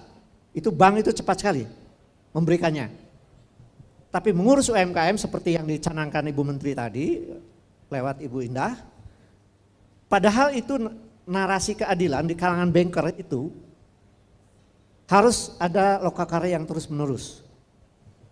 Jadi harus ada para banker itu bekerja dengan hati gitu. Karena melayani nasabah besar itu jauh lebih lebih antusias di kalangan mereka itu. Kemudian yang terakhir adalah perbankan syariah itu jangan terjebak kepada growth oriented. Jadi maaf Pak Direktur tadi BSI, begitu saya baca BSI terbesar sekarang ini, termasuk di dunia salah satu terbesar, tetapi pernyataan pertama dari direksi waktu itu adalah go public internasional. Padahal waktu itu saya masih ingat masih di bawah 30% yang makosid, yang mudarobah musyarakah. Mengapa tidak diperbaiki ini dulu, struktur penggunaan dari dana pihak ketiga ini yang lebih bagi hasil mudarobah musyarakah. Terakhir, ini gambaran Indonesia menjadi dalam aset 1% penguasaan terhadap aset nasional yang paling timpang di dunia. Ini dari Credit Suisse. Jadi ini tantangan ketidakadilan dunia dan nasional yang harus menjadi tantangan bank syariah di Indonesia. Demikian, Assalamualaikum warahmatullahi wabarakatuh. Baik, yang terakhir, yang ketiga adalah Insinyur Adi Warman Azwar Karim. Beliau adalah Komisaris Bank Syariah Indonesia. Baik, selanjutnya penyerahan cenderamata kepada kedua narasumber. Dipersilahkan kepada Sekjen ICMI.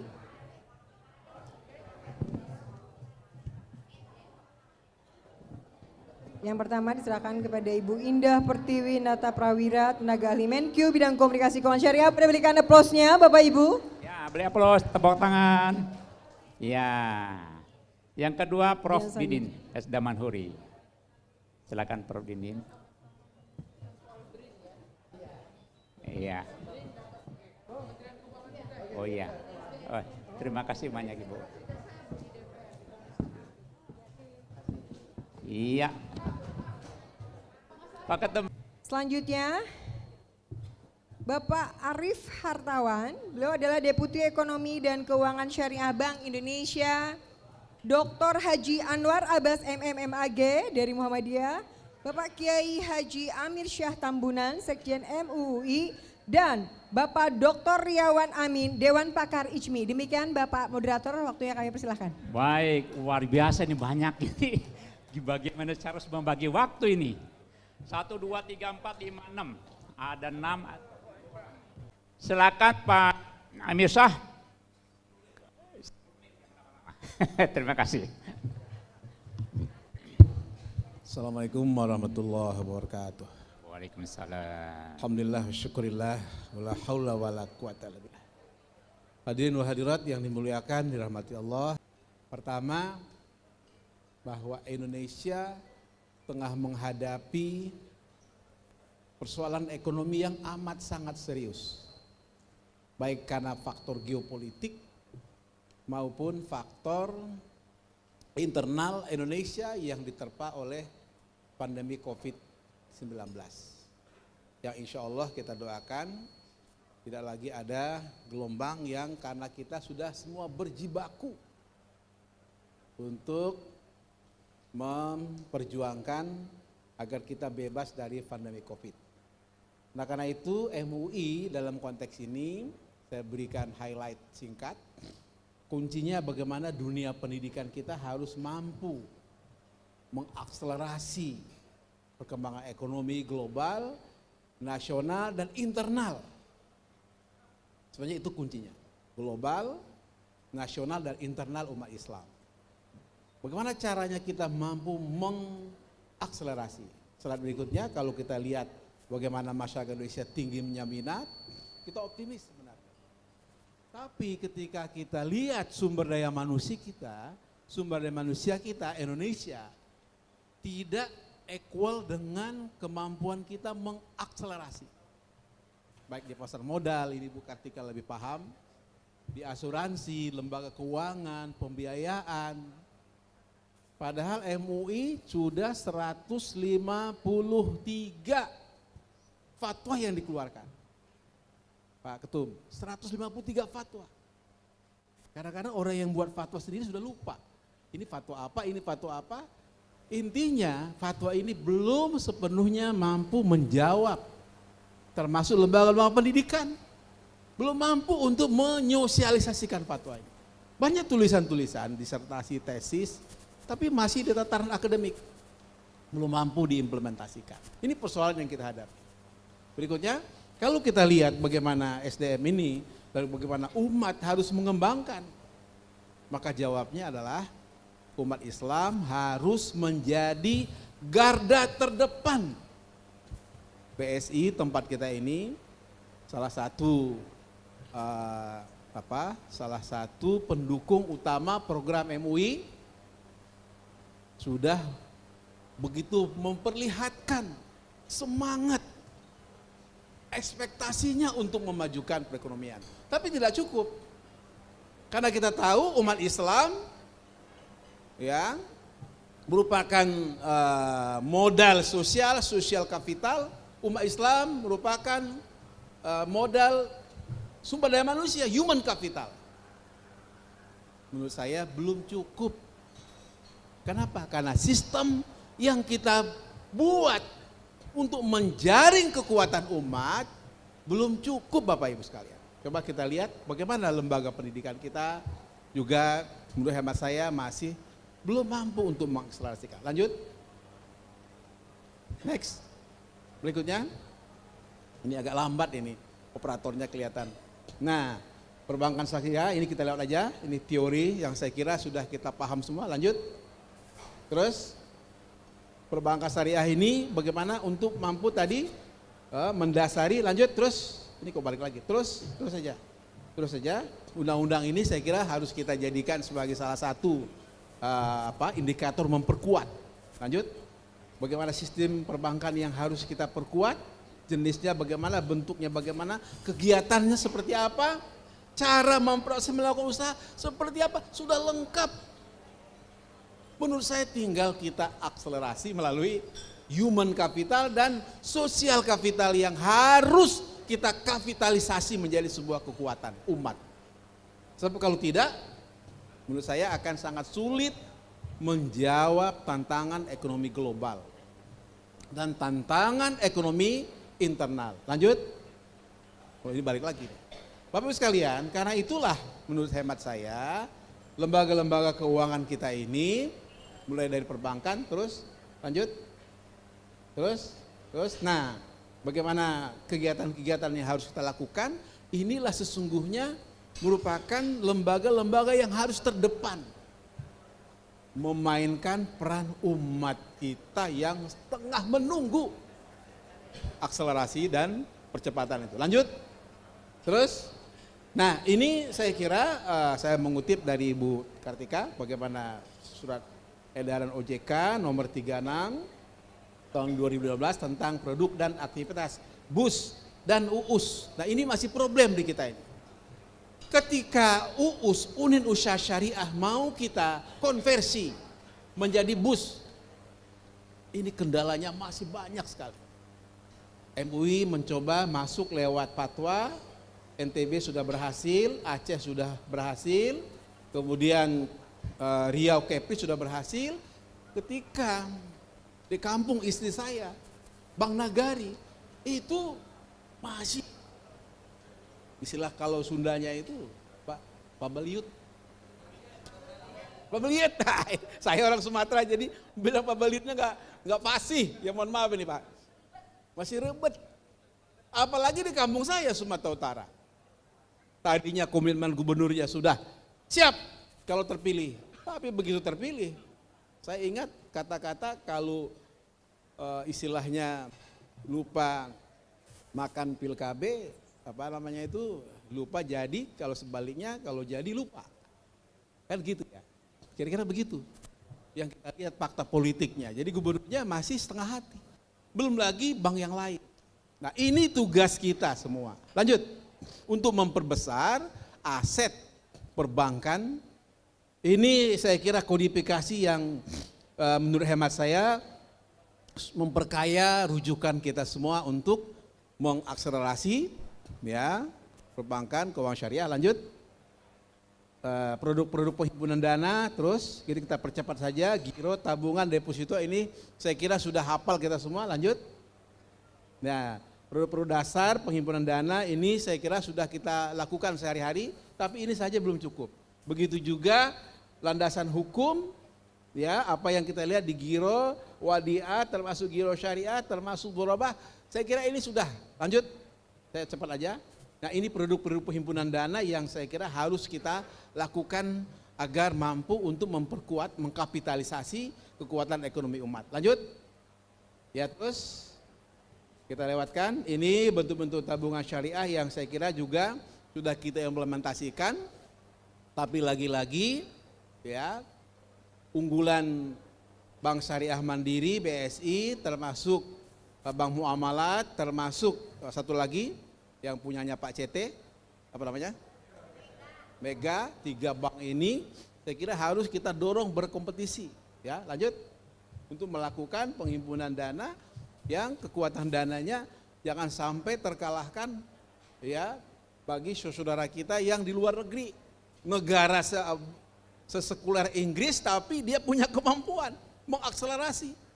Tapi sereligiusitas Indonesia belum mampu. Ini ada problem di sini. Lanjut. Terus lanjut, saya kira ini produk-produk penghimpunan dana yang juga harus kita lakukan. Terus saja. Terus. Ya, ini produk penyaluran pembiayaan. Terus saya kira penyaluran pembiayaan ini juga saya kira sudah kita praktekkan dalam keseharian. Ini tinggal kita pilih aja. pilihan-pilihan kita mana yang mampu untuk mengkapitalisasi ekonomi umat kita. Lanjut. Nah, ini juga produk-produk dasar penyaluran dana. Lanjut. Terus ini instrumen perbankan yang harus kita lakukan. Lanjut. Silakan dibaca lebih jauh karena waktunya 10 menit. Coba ya. Mungkin tinggal 2 menit kali. Mohon waktu 2 menit. Ya. Instrumen lain, obligasi, kemudian obligasi syariah ijarah, reksadana syariah dan seterusnya. Jadi perbankan sudah menyiapkan. Cuma SDM kita, Pak Ramli, ya Prof, saya baru tegur, ingat saya, senior saya, belum sanggup juga, ya Pak Heri. Masyarakat kita belum sanggup menggunakan produk-produk ini. Lanjut. Kalau kita sudah menyediakan ibarat jalan tol, silakan lewat jalan tol. Tapi nggak ada biaya untuk melalui jalan tol. Kendaraannya nggak ada. Coba. Sehingga kita tidak bisa mengkapitalisasi kekuatan ekonomi umat. Terus lanjut. Ya, sertifikat perdagangan komoditi sudah disiapkan. Lanjut. Terus ini malah yang operatornya lebih lambat dari saya. Terus lanjut. Nah, produk jasa silakan diteruskan. Apa saja produk-produk jasa? Ini juga jasa perbankan, kodifikasi produk jasa sudah kita siapkan. Lagi-lagi untuk perguruan tinggi belum mampu diimplementasikan. Bayangkan, untuk perguruan tinggi aja belum mampu, apalagi untuk masyarakat awam. Kecuali mungkin di IPB kali ya Pak Rektor ya, kalau di IPB mungkin sudah. Lanjut, ya jasa perbankannya. Terus, ya ini distribusinya, bagaimana dana hasil untuk distribusi bagi bagi hasil pihak ketiga. Terus saja, terima kasih, mohon maaf. Assalamualaikum warahmatullahi wabarakatuh. Hari sekali ungkapannya ya. Baik, ini kita kedatangan tamu besar kita nih, Pak Anwar, Pak Anwar Abbas. Waktu kami persilakan, Pak Anwar Abbas adalah Wakil Ketua MUI. Sekaligus kita tahu semua, beliau aktivis Muhammadiyah yang luar biasa. Oh iya, oh gitu. Oh ya baik, baik, kita setuju aja nih. Populer. Oh begitu ya, baik, Pak, permisi kalau gitu. Baik kalau gitu ke sebelahnya. Ibu Fadilah beliau adalah Direktur Pasar Modal Syariah. Wah seperti apa tuh Pasar Modal Syariah OJK Pak? Ibu silakan Bu. Terima kasih Pak Moderator. Bismillahirrahmanirrahim. Assalamualaikum warahmatullahi wabarakatuh. Salam. Yang saya hormati Pak Profesor Dr. Arif Satria, beserta segenap jajaran pengurus baik di pusat maupun daerah, para analis, Wi Anwar, Pak Musa, Pak Riawan, Pak Arif dan rekan dari OJK. Alhamdulillah berbahagia sekali pada sore hari ini kami dapat istilahnya sharing dengan Bapak Ibu sekalian terkait dengan pasar modal syariah. Mungkin slide-nya bisa ditampilkan. Saya hanya mempunyai 3 slide, tidak akan banyak-banyak. Mungkin tolong teman-teman, tapi panitia tolong bantu. Intinya adalah sebenarnya saya nyambung dengan yang disampaikan oleh, mungkin langsung di slide pertama saja. Ini hanya menunjukkan bahwa itu adalah summary dari produk pasar modal syariah. Nah tadi saya sampaikan Pak Moderator, apa sih pasar modal syariah? Karena ini memang tidak mengherankan karena kalau tadi sudah disebutkan perbankan syariah dan dibandingkan pasar modal syariah, tentu perbankan syariah atau bank itu lebih dikenal ya. Ya enggak Bapak Ibu. Jadi ketika orang mendengar bank itu sudah langsung terbayang, oh bank itu seperti apa. Tapi ketika pasar modal itu mungkin agak abstrak bagi sebagian orang. Nah ini memang tidak mengherankan karena di survei nasional literasi keuangan Indonesia yang baru dirilis oleh OJK tahun ini, kita bandingkan antara perbankan dengan pasar modal itu secara total, ya kita nggak bicara yang syariah tapi secara umum untuk literasi perbankan itu sekitar 49%, tapi literasi pasar modal itu hanya 4,9%. Artinya apa? Ini memang ya tadi tidak mengherankan karena banyak orang yang belum paham apa itu pasar modal. Tapi nanti mungkin kita bisa akan ada sesi selanjutnya ya, ketika misalnya kami juga mengharapkan nanti dari teman-teman mungkin pengurus IJMI baik di pusat maupun daerah yang kita akan mengadakan diskusi lebih lanjut mengenai pasar modal syariah ini supaya kita bisa mengembangkan juga dan ini akan meningkatkan market share dari pasar modal syariah Indonesia. Nah, yang ingin saya tunjukkan dari sini adalah gambaran bahwa sebenarnya produk-produk kita itu kalau kita bandingkan share-nya ya dengan secara keseluruhan, baik itu dari sisi produk yang ada, entah itu dari sukuk, kemudian reksadana syariah, kemudian saham syariah, ya, di luar sukuk negara ya, itu adalah sangat kecil. Jadi ini sangat tidak mengherankan tadi karena memang literasi dan inklusi masyarakat masih kecil sehingga market share pasar modal syariah itu juga masih sangat kecil. Nah, jadi sebenarnya pasar modal syariah itu ada enggak gitu loh. Kemudian siapa yang memanfaatkan? Nah, ini yang ingin saya sampaikan. Jadi pasar modal syariah Indonesia itu justru yang memanfaatkan bukan sebagian besar mungkin bukan umat muslim. Nah, ini yang kita harus menyadari hal itu. Jadi karena ketika misalnya harga suatu saham naik, itu yang mendapatkan keuntungan dari pemilik saham. Dan ternyata pemilik perusahaan itu adalah sebagian besar kita tahu di Indonesia ini masih dikuasai oleh yang non muslim lah secara.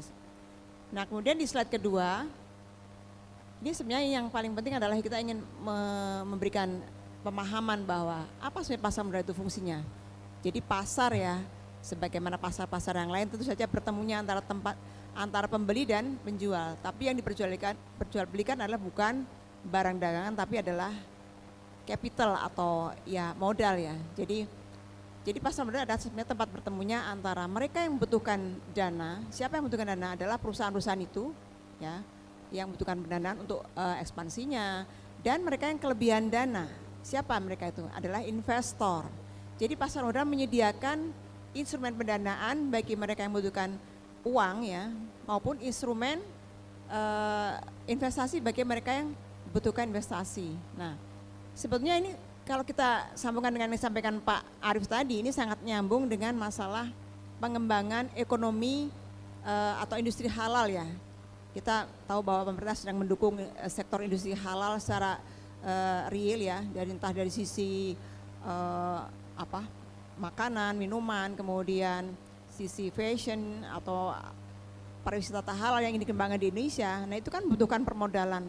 Jadi pasar modal kita sebenarnya sudah menyediakan permodalan itu dalam segala level ya.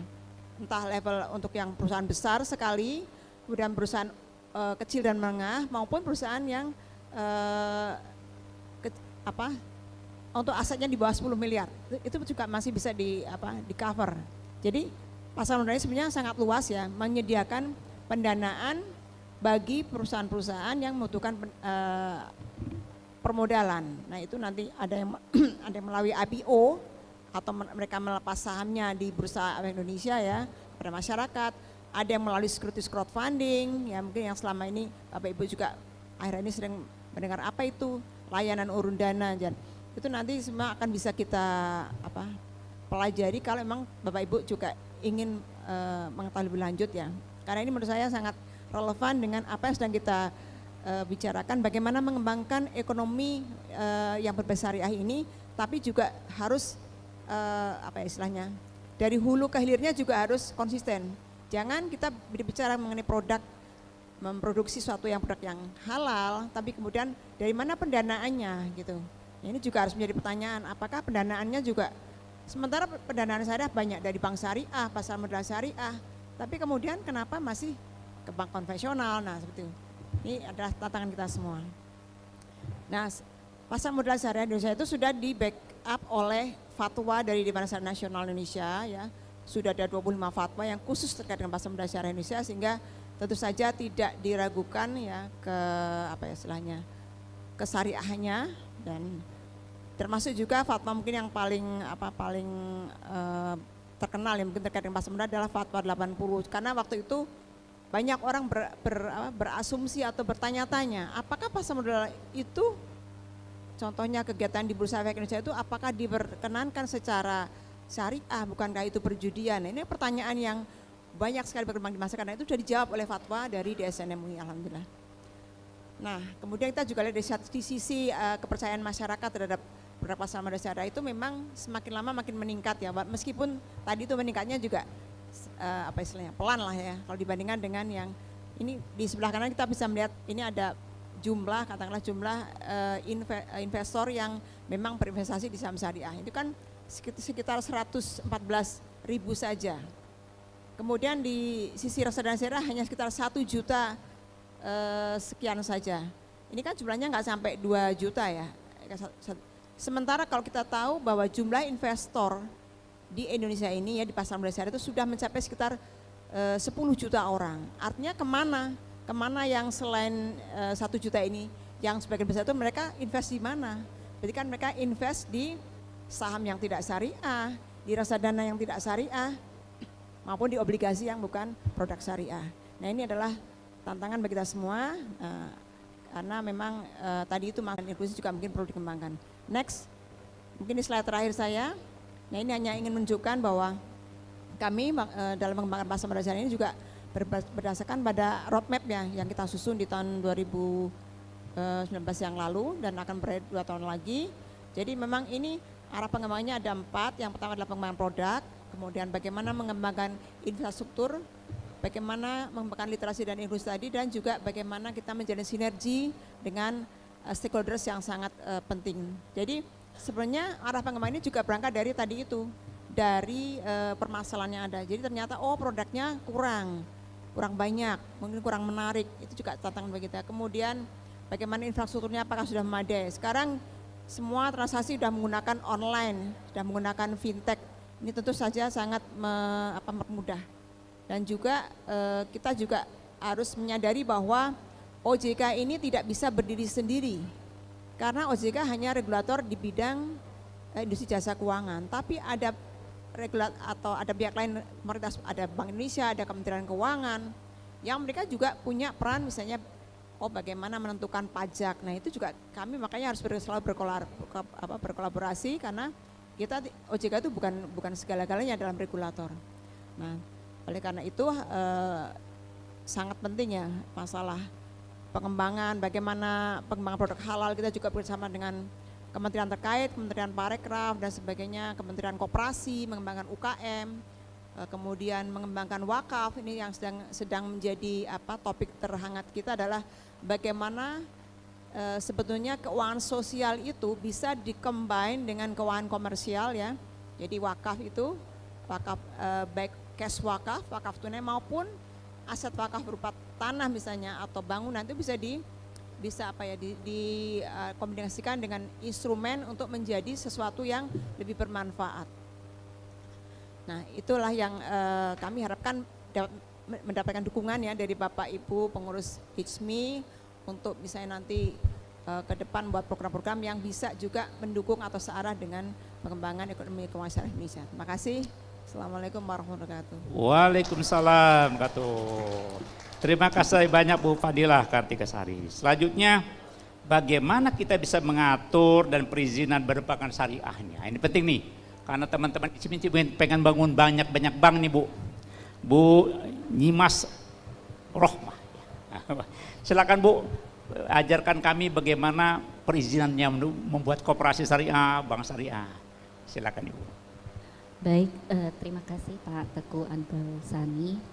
Bismillahirrahmanirrahim. Assalamualaikum warahmatullahi wabarakatuh. Yang kami hormati Buya Anwar Abbas, Bapak Amir Syah Tambunan, Bapak Riawan Amin, Pak Arif Hartawan, Bu Fadilah dan Pak Trisman. Yang kami hormati Ketua Umum IJMI Bapak Arif Satria, Dewan Pimpinan dan Dewan Pakar Ikatan Cendekiawan Muslim Indonesia. Kemarin saya mendapat satu ilmu nih dari Buya Anwar Abbas pada saat pertemuan tahunan Dewan Pengawas Syariah di Hotel Mercure Batavia. Dari buku Jenderal Sudirman ya Bu ya kalau tidak salah, bahwa kalau kita ingin menang maka kita harus kuat. Kalau kita ingin kuat, kita harus bersatu. Dan supaya kita bersatu, maka kita harus bersilaturahmi. Betul ya Bu ya?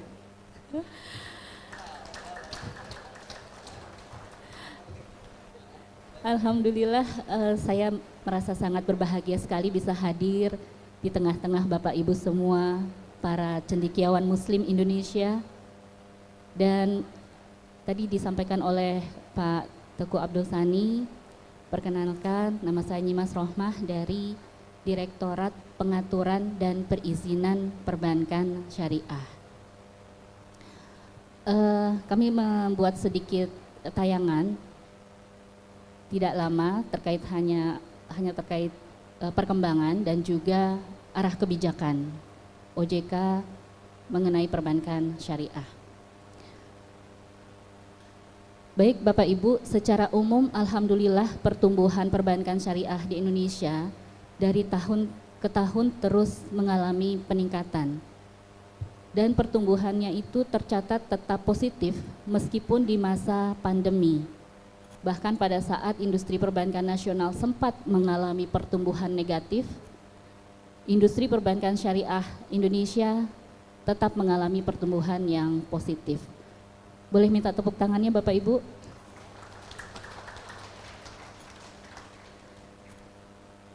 Saat ini aset industri perbankan syariah sudah mencapai hampir 750 triliun rupiah dengan dana pihak ketiga yang berhasil dihimpun mencapai 559 triliun rupiah dan disalurkan dalam bentuk pembiayaan sebesar 491 triliun rupiah. Kemudian kalau kita lihat dari sisi kinerja pada aspek permodalan yaitu capital adequacy ratio, permodalan industri perbankan syariah dapat terjaga dengan baik dan memadai, ditandai dengan nilai non-performing financing yang cenderung menurun, dan tingkat efisiensi atau BOPO yang terus meningkat. Saat ini industri perbankan Indonesia terdiri dari 13 bank umum syariah, 20 unit usaha syariah dan 167 BPRS. Dan tadi disampaikan oleh Pak Riawan Amin, memang share aset perbankan syariah terhadap perbankan nasional saat ini baru mencapai 7,02%. Selanjutnya, OJK telah menerbitkan roadmap pengembangan perbankan syariah Indonesia 2020-2025 dan dengan visi yaitu mewujudkan perbankan syariah yang resilient, berdaya saing tinggi, dan berkontribusi signifikan terhadap perekonomian nasional dan pembangunan sosial. Jadi kalau Bapak Ibu perhatikan, tidak hanya dari unsur keuangan saja yaitu perekonomian nasional, tapi juga harus memperhatikan pembangunan sosial. Dan ini didukung oleh 3 pilar. Yang pertama yaitu penguatan identitas perbankan syariah, kemudian yang kedua sinergi ekosistem ekonomi syariah, dan yang ketiga penguatan perizinan, pengaturan, dan pengawasan. Pilar yang pertama terkait penguatan identitas perbankan syariah ini lebih kepada aspek supply dari sisi perbankan syariah. Bapak Ibu, apa sih beda bank syariah dengan bank konvensional? Bismillahirrahmanirrahim. Assalamualaikum warahmatullahi wabarakatuh. Menarik sekali ya Bu ya. Saya harus bekerja keras untuk menyimak seluruh materi ini dengan konsentrasi penuh. Saya mungkin tidak terlalu tepat tapi saya mencoba ya Ibu cantik. Perbedaan bank syariah dengan bank konvensional. Kalau bank konvensional itu penentuan inflasi bunganya itu dengan tanpa ada musyawarah lah kurang lebih begitu. Dan akhirnya merasa berat dan tentu value-nya atau peraturannya tidak merujuk kepada nilai-nilai ekonomi syariah Islam. Nah sedangkan bank syariah adalah bank yang menerapkan berbagai peraturan ataupun perjanjian antara nasabah dengan bank itu berdasarkan beberapa bentuk kerjasama dan itu dikomunikasikan di awal mau pilih apa mudharabah atau apa.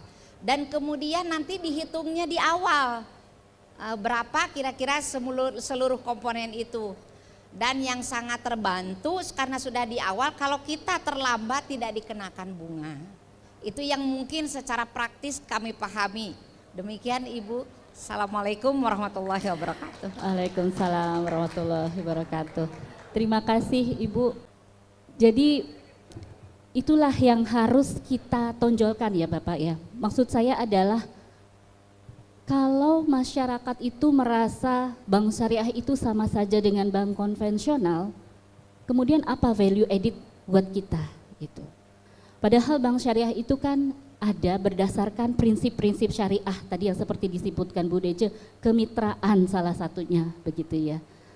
Dan juga keadilan begitu. Tapi ini memang menjadi PR buat kita semua ya, tidak hanya dari sisi regulator dan juga pengawas, tapi dari kita semua dan termasuk dari industrinya. Maka di pilar 1 ini lebih kepada industrinya, kita harus tunjukkan lagi kepada masyarakat bahwa kita ini memang adalah bank syariah yang menjalankan bank sesuai dengan prinsip syariah. Itu yang pertama. Kemudian pilar yang kedua yaitu sinergi ekosistem ekonomi syariah. Ini adalah sisi demand. Tadi Pak Arief, mana penumpangnya gitu ya. Sisi demand dalam hal ini masyarakat. Memang saya sependapat sekali dengan tadi Pak Amiduddin bahwa literasi terhadap fatwa ya Pak ya, terhadap prinsip syariah itu perlu ditingkatkan kembali. Tadi Bu Dece alhamdulillah sudah memahami ya, tapi mungkin masih banyak dari kita ataupun masyarakat luar sana yang belum memahami bagaimana fatwa itu, kemudian implementasinya di bank syariah seperti apa. Dan tadi Pak Arief juga menyampaikan mengenai industri halal ya. Dan harusnya antara industri halal dengan keuangan syariah itu saling terkait. Jangan sampai pelaku industri halal tapi pakainya bank konvensional. Itu kayak nggak nyambung gitu ya. Nah ini yang terus kita galakkan juga agar sinergi antara keuangan syariah, perbankan syariah dengan salah satunya industri halal itu bisa terjalin dengan baik. Dan juga tadi Bu Fadilah menyampaikan sektor sosial, keuangan sosial, zakat, infak, sedekah itu juga harusnya bersinergi dengan baik dengan keuangan syariah.